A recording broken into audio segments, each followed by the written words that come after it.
बघा आपल्या संपूर्ण महाराष्ट्रामध्ये ना शेवंतीची फुले ना दसऱ्याच्याच वेळेस विकायला येतात म्हणजे झाडाला येतात.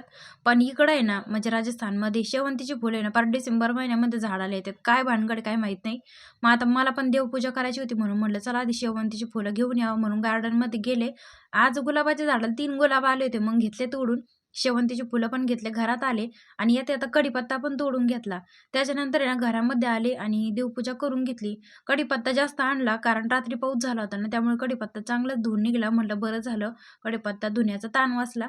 त्यानंतर कढीपत्ता धुतलेला होता. मग काय मला ना केसासाठी तेल बनवायचं होतं कारण थंडी सुरू झाली आणि थंडीच्या दिवसामध्ये ना काय होतं, की केस खूप गळतात आणि कोंडा पण लय होतो. त्याच्यासाठी ना मग मी म्हटलं घरगुती तेलच तयार करते आणि कोरफड सुद्धा मी स्वतः गार्डनमध्ये लावलेली. म्हणलं कोरफड पण मी येतानाच काढून आणली होती आणि घरामध्ये आल्यानंतर आहे ना, असं पटकन केसाला लावण्यासाठी तेल तयार केलं. 15 दिवस जाईल इतपत तयार करून ठेवलंय आणि डिटेलमध्ये तुम्हाला जर हा व्हिडिओ पाहायचा असेल ना, की मी तेल कसं बनवलंय, तर खाली दिलेल्या त्रिकोणामध्ये पूर्ण डिटेलमध्ये व्हिडिओ अपलोड केलेला आहे. जाऊन नक्कीच पाहू शकता. व्हिडिओ आवडला असेल तर लाईक करा.